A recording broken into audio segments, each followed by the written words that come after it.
hari umugabo umwe muri bo utari wambaye ibintu mu maso, kuko abenshi baje bipfutse ibintu by'ibitambaro mu maso, bari bameze nk'inyamaswa. Giye narabarebye mbona bahindutse inyamaswa, bambaye amashara mu mutwe, abandi bayakenyeye bafite umuhoro, abandi bafite nta mpongano, abandi bafite inyundo, buri wese yari afite igikoresho. Baratubwira ngo nimukuremo imyenda muryame. Noneho ukareba umuntu ufite umuhoro wuzuyeho amaraso, kuko urumva bari bamaze kwica amarume hafi aho, imihoro yabo yari cyuzuye amaraso. Jewe nahise ndyama, nari nambaye agakanzu ngakuramo, hanyuma ndababwira nti ni mu nteme, ntumva, ndahumiriza.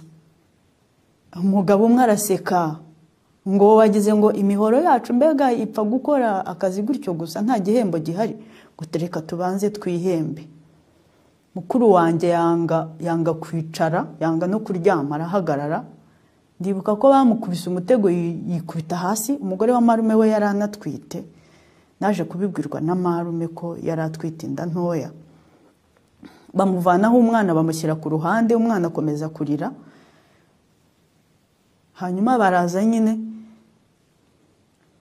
bahinduka ihene, duhinduka intama. Hanyuma bamwe bavaho abandi bajyaho.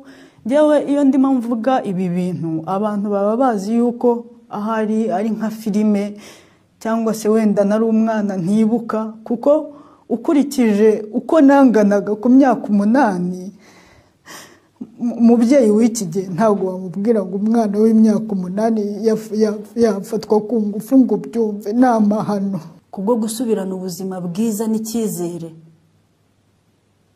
nahisemo gusubira iwacu, njya kwereka abangiriye nabi ko ndiho kandi ndiho neza.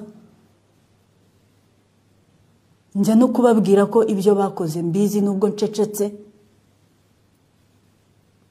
ariko kuko nta wansabye imbabazi, byabaye ngombwa ko nitabaza ubutabera kugira ngo baryozwe ibyo bakoze. Umugabo wishe iwacu waroshye mama wanjye na mukuru wanjye ndeba n'amaso yanjye, ukwezi gushize nibwo yakatiwe burundu. Turakangurira umuntu wese wakoze jenoside, nkanjye ubwanjye numva umuntu wese wakoze jenoside, yaba ari uwafunguwe yemeye icyaha, yaba ari n'ukiri muri gereza, muzasaba imbabazi kandi muzisabe muzikuye ku mutima, nibwo tuzaba turanduye jenoside burundu.